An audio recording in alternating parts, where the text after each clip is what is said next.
अब तक निहाल भी उसी समय वहां आ चुका धमका। उसकी हालत देखकर तो श्री और अलीशा दंग रह गए, लेकिन उन्हें बहुत हंसी भी आ रही थी। लेकिन अब इन सब चीजों का वक्त नहीं था, उन्हें अपने मिशन पर फोकस करना था, इसलिए उन्होंने जल्दी ही खुद के इमोशन पर काबू पा लिया। बहुत खूब, मुझे तुमसे यही उम्मीद थी। कम से कम अब तो तुम्हारा दिमाग ठिकाने पर आ गया होगा। जाओ और अलीशा के साथ मेंशन पर नजर रखो। मोहिनी का पति और माहिरा का पिता उस रत्न को लेने जरूर आएगा।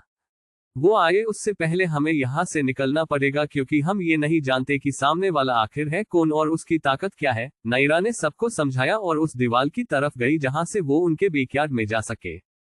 अब आगे नायरा ने देखा कि दीवार बहुत लंबी है और उसके ऊपर लोखंड के तार लगे हुए थे। श्री जो उस दीवार पर चढ़ने ही वाला था, अचानक से नायरा की आवाज उसके कानों में पड़ी, इसे छूना मत। नायरा ने उस कांटे नुमा तार को गौर से देखते हुए श्री को सावधान करने के लिए कहा। श्री भी अपनी बॉस का ऑर्डर सुनकर रुक गया। उसने भी नायरा की नजर का पीछा करते हुए उन तारों को देखा जो दिखने में नॉर्मल ही लग रहे थे, लेकिन अब वो भी समझ चुका था कि जल्दबाजी में आकर वह पूरा प्लेन बिगा देता। ये कोई मामूली तार नहीं है। हम भूल भी कैसे सकते हैं कि ये किसी एरे गैरे का घर नहीं है।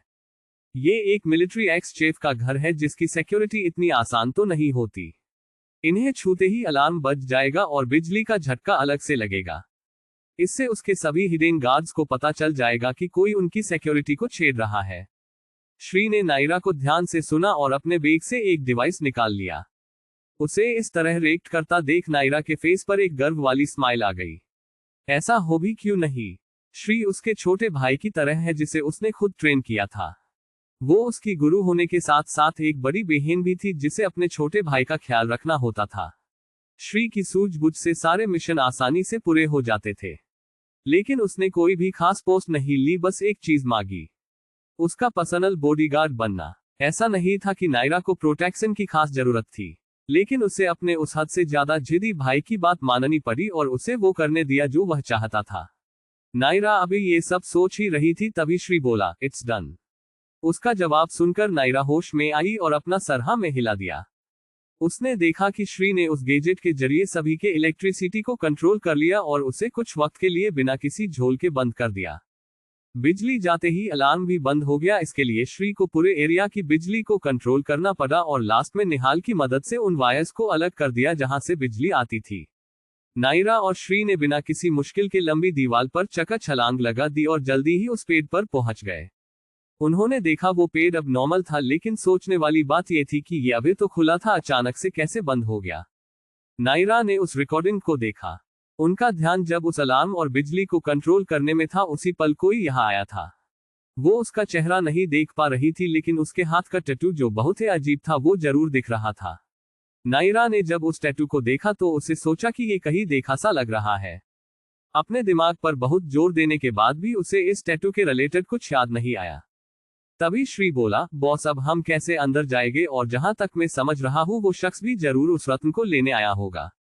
इससे पहले कि वो इसे ले हमें उसे लेना होगा, नहीं तो हमारी सारी मेहनत धरी की धरी रह जाएगी। नायरा ने कुछ नहीं कहा, बस कुछ सोचकर अपनी आंखें बंद करी और ध्यान लगाने लगी। थोड़ी ही देर में पानी की एक धार उस पेड़ पर पड़ी और उसी पल वो दरवाजा जो स्कन करके खुलता था खुल गया। अपने सामने हो रहे दृश्य को देखकर श्री हैरान रह गया। बॉस आपने ये कैसे किया? पानी, ये दरवाजा कैसे खुला? मैंने ज्यादा कुछ नहीं किया, बस अपनी शक्ति से इस स्कैनर को खराब कर दिया। और वैसे भी हमें किसी भी अलार्म और किसी भी सिक्योरिटी से डरने की जरूरत नहीं थी, क्योंकि तुम पहले ही इसकी व्यवस्था कर चुके हो। श्री ने अपनी बॉस को देखा और उसे याद आया कि कुछ समय पहले ही उसने सारी बिजली काट दी और अलार्म को खराब कर दिया जिससे वो ना बजे। इन सब के बारे में सोचते हुए उसने अपना सर जोर से हिलाया और खुद ही अपनी बेवकूफी पर हंसने लगा। वो कैसे ये भूल गया। अब दोनों भी बिना वक्त गवाए अंदर चले गए। उनके चेहरे ढके हुए थे। श्री ने ब्लू मास्क पहना हुआ था और नायरा ने अपना चेहरा सिल्वर मास्क से कवर किया हुआ था, क्योंकि सिल्वर मास्क ब्लू फोर्स के मेन लीडर को डिफाइन करता था। दोनों ने उन अंधेरों से भरी सीढ़ियों से जाने से पहले अपने ग्लासेस लगाए जिससे उन्हें अंधेरे में भी साफ दिखे। वो दोनों उन सीढ़ियों से होते हुए अंडरग्राउंड एरिया में पहुंच गए थे, जहां से वो कैमरा के जरिए बूढ़े वीरेन रस्तोगी का पीछा करने में फेल रहे। इसकी वजह उस रत्न का यहाँ होना था, क्योंकि तेज रत्न जहां होता है वहां कोई भी छल नहीं टिकता। सब कुछ एकदम से उसके कंट्रोल में होता है सिवाय किसी जीवित इंसान के। उसकी शक्ति किसी भी लाइट और बिजली से भी तेज है। उस जगह को देखते हुए नायरा को अपना अतीत याद आ गया, क्योंकि जब से उसने अपना होश संभाला था तब से वो इस बड़ी ही डार्क प्लेस पर सरवाइव कर रही थी। ना कोई सूरज, ना चांद, सिर्फ अंधेरा। वह तो ये भी भूल चुकी थी कि इससे अलग भी कोई दुनिया होती है जो रोशनी से भरी थी। उसके लिए ऐसी जगह पर चलना गार्डन में घूमने जैसा था। नायरा ने श्री को उसके पीछे आने का इशारा किया। दोनों उसी रास्ते पर थे जहां से कुछ देर पहले वीरेन रस्तोगी और वो अनजान शख्स गए थे। नायरा ने उस गीली मिट्टी पर पड़े निशानों का पीछा किया। अब धीरे धीरे उसकी चाल तेज हो गई थी। वही उस मिट्टी की गुफा के अंत में एक तालाब था जहां वीरेन रस्तोगी खड़ा था। वो तालाब काफी सुंदर था। उधर कमल के फूल थे और बहुत से जंगली पेड़ पौधे। वहां एक झरना भी था जिसे वो बड़े गौर से देख रहा था। उसी समय एक और परछाई वहां आ पहुंची। ये वही अनजान शख्स था जो नायरा और श्री से पहले ही वहां उस बूढ़े रस्तोगी के पीछे आ गया। इसकी भनक वीरेन रस्तोगी को भी थी। उसने भी पीछे देखा और बोला, तो ये तुम हो जो मुझ पर नजर रख रही थी? तुमने ही मोहिनी के पति को सब बताया। मुझे नहीं पता था कि भोली दिखने वाली मेरी बहू एक नागिन निकलेगी जो अपने ही घर वालों को डसने की फिराद में बैठी थी। उस औरत ने अपने चेहरे से नकाब हटा दिया और ताना मारते हुए बोली, ये आप कह रहे हैं सज? सुर जी, क्या आप किसी नाग से कम है जिसने आपने फायदे के लिए खुद की पत्नी को मार दिया, अपनी बेटी का इस्तेमाल किया? लेकिन अफसोस, आपका बेटा तो उस 2 कौड़ी की औरत के प्यार में पड़कर आपके हाथ से फुर हो गया। लेकिन उसे भी क्या मिला? सिर्फ बेबसी और निराशा। हा हा हा हा। लीला ये सब कहते हुए हंस पड़ी। फिर अचानक एक खतरनाक लुक देकर बोली, तुम्हें क्या लगा था मुझे यूज करके तारिणी से पीछा छुड़ा लेते और उसे मरवा देते? लेकिन यूज कौन किसका कर रहा था इसे तुम समझ ही नहीं सके मेरे बेअकल ससुर जी। उसकी बात सुनकर वीरेन रस्तोगी की बोहें आपस में सिकुड़ गई और अपनी सवालिया नजरों से उसे देखने लगा। लीला भी ये समझ गई कि ये बूढ़ा आदमी अभी भी कुछ नहीं समझ पाया।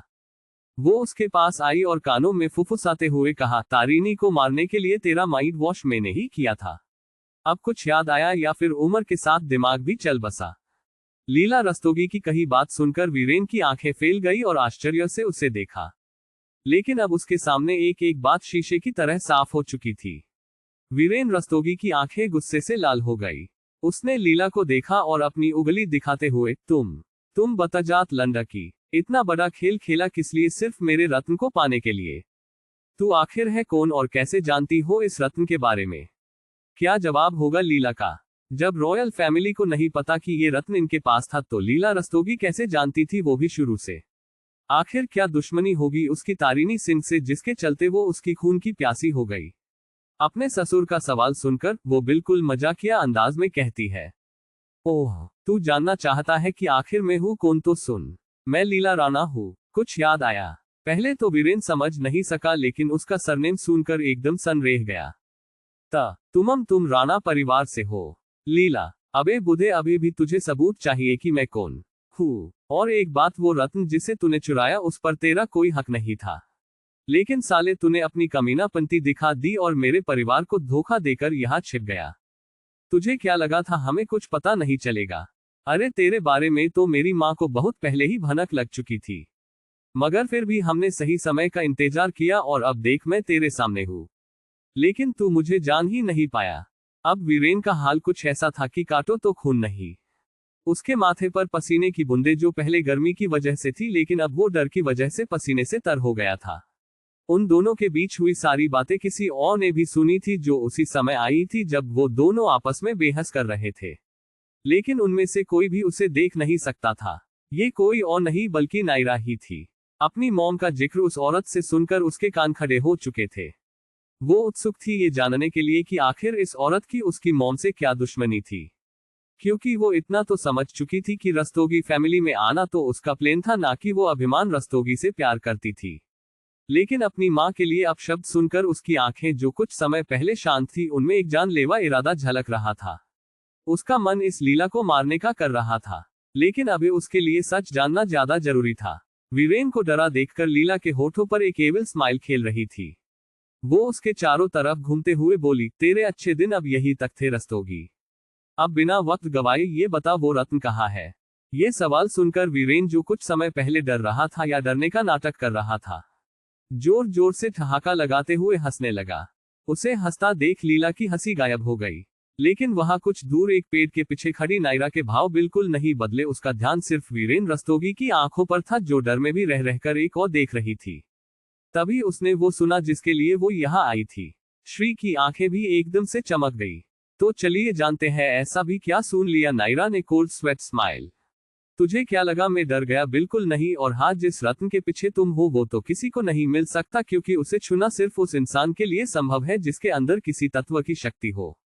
और रही बात तुम्हारी, तो तेरा परिवार तो वैसे भी एक राजद्रोही है जिसने राजवंशियों के साथ धोखा किया, और तू मुझे ज्ञान दे रही है। मैं तो उनका इतना खास नहीं था, सिर्फ एक मामूली से अंगरक्षक के परिवार से था। लेकिन तुम्हारी राणा फैमिली तो उनकी करीबी रिश्तेदार थे। आखिर तुम्हारी पर दादी राजवंश परिवार की बड़ी रानी की बड़ी बहन जो थी। ये सब सुनते ही जहां लीला गुस्से से तिलमिला रही थी, वहीं नायरा ये जानकर शौक थी कि इसका कनेक्शन भी रॉयल परिवार से निकला। आखिर ऐसा भी क्या है इस राजवंश परिवार में जो सब इसकी रियासत और खजाने को लूट रहे हैं? मेरी हर खोज इसी रॉयल फैमिली पर आकर अटक क्यों जाती है? बस बहुत हुआ, एक बार में वो सारे 5 रत्न हासिल कर लूं, उसके बाद मॉम को खोजने से मुझे कोई नहीं रोक सकता। फिर इन सब ख्यालों को झटकते हुए उसका ध्यान सामने जाता है, जहां लीला रस्तोगी गुस्से से पागल होकर वीरेन को मारने के लिए आगे बढ़ रही थी। तुझे मैं इतनी पागल लगती हूँ या फिर तू खुद ना समझ है? अरे जब तू उसे बिना सख्ती के बिना छुए ले जा सकता है तो मैं ऐसा क्यों नहीं कर सकती? ये सब कहते हुए लीला के चेहरे पर शैतानी मुस्कान थी। बूढ़े रस्तोगी की आंखें ये सब सुनकर सिकुड़ गई, लेकिन वो कुछ कर पाता उससे पहले ही लीला ने उसे अपनी शक्ति से बांध दिया। ये शक्ति बहुत अजीब थी, जिसमें काली और पीली चमक थी। वीरेन ने उस पिंजरे को देखा जिसे लीला ने अपनी शक्ति से बनाकर उस पर फेंका था। वो ये सब देखकर स्तब्ध रह गया। ये कैसे हो सकता है? इन लोगों के पास पावर कहां से आई? आखिर हो क्या रहा है? वो खुद से यही सब प्रश्न करने लगा, क्योंकि इस बड़ी किसी शक्ति का होना, वो भी एक नॉर्मल रॉयल फैमिली में, नामुमकिन था। उसकी आंखें जैसे ही लीला से मिली वो एकदम हैरान हो गया। इस वक्त वो औरत किसी शैतानन से कम नहीं लग रही थी। उसकी आंखें पूरी तरह काली हो चुकी थी और उनमें पीली चमक थी जो उसे और भी भयानक बना रही थी। नायरा की आंखें भी ये नजारा देखकर एक पल के लिए हैरान हो चुकी थी। तभी श्री बोला, बॉस आपने बिल्कुल सही किया जो हम सामने नहीं आए। ये औरत जो दिखने में साधारण है इतनी खतरनाक होगी कभी कोई सोच भी नहीं सकता था। नायरा ने कुछ नहीं कहा, उसका ध्यान बस सामने था। चाहे जो हो, ये रत्न तो मेरा ही होगा। उसने अपनी आंखें बंद की तो उसे अपनी माँ का अक्स दिखा जो उसे कह रही थी, आगे बढ़ो मेरी बच्ची, तुमसे बेहतर कोई नहीं, झुकना नहीं, रुकना नहीं, मंजिल जब तक ना मिले। कोशिश रंग लाएगी, तुम जो चाहोगी उसे पाओगी। अपने मन में उस बात को दोहराते हुए नायरा के चेहरे पर आत्मविश्वास से भरी चमक थी। श्री ने अपनी बॉस कम बड़ी बहन को देखा जिसकी आंखों में उस रत्न को पाने की चाहत और भी ज्यादा बढ़ चुकी थी। उसने भी सोचा कि वो भी उन सब की और अपनी बॉस की मेहनत को बर्बाद नहीं होने देगा। बॉस आप जो सोच रही हैं मैं उसमें आपके साथ हूँ, बस इतना याद रखना आपको खुद को राख बनाने तक जलने की जरूरत नहीं है। अगर हो गया तो हम पहली बार में ही सफल रहेंगे, और नहीं हुआ तो हम हार नहीं मानेंगे। वैसे भी वो आपकी अमानत है, देर सवेर आपके पास ही आएगी। श्री की बात सुनकर नायरा ने उसे देखा और अपनी आंखें झपका कर आश्वस्त किया कि सब ठीक होगा। फिर उन दोनों की नजर सामने चली गई जहां पर लीला रस्तोगी नहीं, वो तो लीला राणा थी। अपनी आंखें बंद करके ध्यान लगा रही थी। नायरा को ये सही समय लगा क्योंकि वो पहले ही जान चुकी थी कि वो रत्न कहां पर सुरक्षित रखा हुआ है, और जब तक ये अपनी शक्ति से उसका पता करे उससे पहले ही रत्न को यहां से लेकर जाना होगा।